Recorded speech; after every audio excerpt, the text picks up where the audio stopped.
Okay, I want to show you the basic process for adding those legs to your pegboard toy.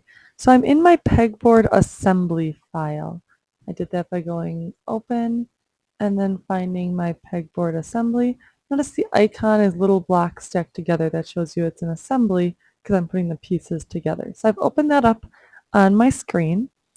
And now I'm looking in my packet at the directions. So it says to open up the pegboard, then from the component panel, select create. So I'm looking across my top toolbar.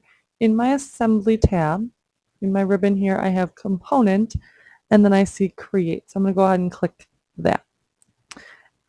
It says that a pop is going to appear and a new component, name the component N. So new component name, I want to call the piece of that N. This tells me where it's going to put that piece. So it's going to put it in my pegboard toy part file, which is great. That's exactly where I want it. And then it says to check the box beside constrain sketch panel to selected face. So I see that that's already checked for me, and then click OK.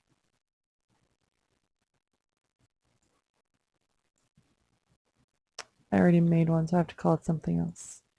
All right, there we go.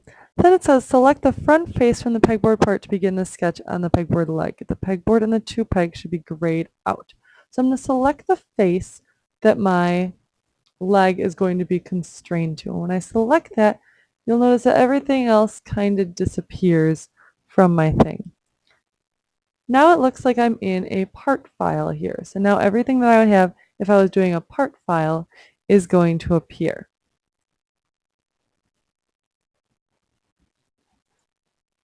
I'm going to go to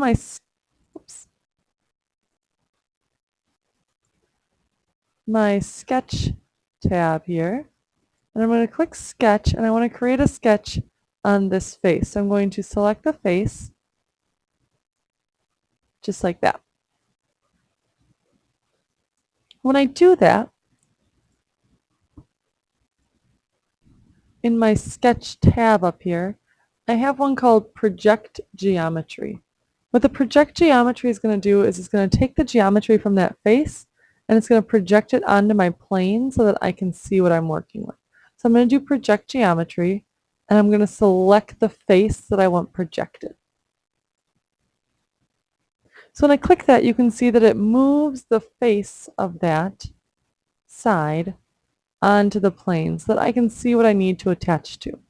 So prior to that, it was just a plane, and I couldn't really see where the edges of those sides were. So by doing project geometry and selecting the face, that brings it forward so it's onto the plane so I can see what it is that I'm attaching to. Get back to a good view here where I can see what I'm working on. There we go. Then it says, to sketch and profile, apply geometric and dimension constraints, the end component. This is your design. Make sure you apply dimensions and constraints when creating your end. I'm going to right click to get off that rotate feature. And I'm going to use my line tool up here in my create bar to draw what I want the end of that to look like.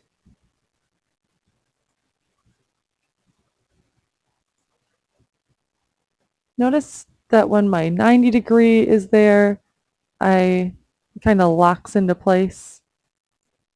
Notice when I was lined up with what was above, that line kind of popped in there. And I need to make a closed shape because eventually I'm going to extrude this. So I need to make sure that I have a closed shape.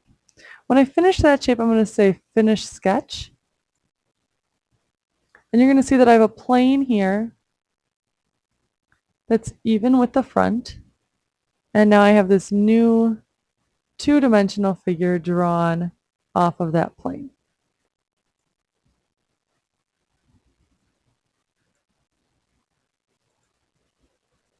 Trying to get to this edge. Okay.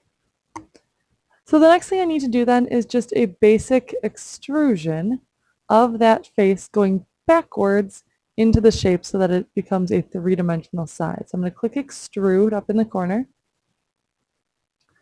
Click on the shape face. Right now you notice that the arrow pops up and it's extruding towards me. I want it to go backwards so it lines up with my toy. So I'm going to click here where it says direction, and I'm going to go direction 2, and that's going to make it go backwards. My pegboard was 3 inches wide, so I want my leg to go back 3 inches as well. Click the green check to say that you're done, and you've just added a leg to your pegboard toy. Right now, since we're working on that part file, in order to get back to my assembly mode, I would click return. Before I do that, I might choose to change the color or the material that that is made out of. And then I click return up at the top. And that returns me to my assembly file. Now, a pegboard toy won't stand with just one side, so you'll need to make the same on the other side. So whatever you created on this side, on the left side, you'll now also want to create an even one of those to the right side of your figure so that your pegboard toy stands up nice and level. Happy inventing!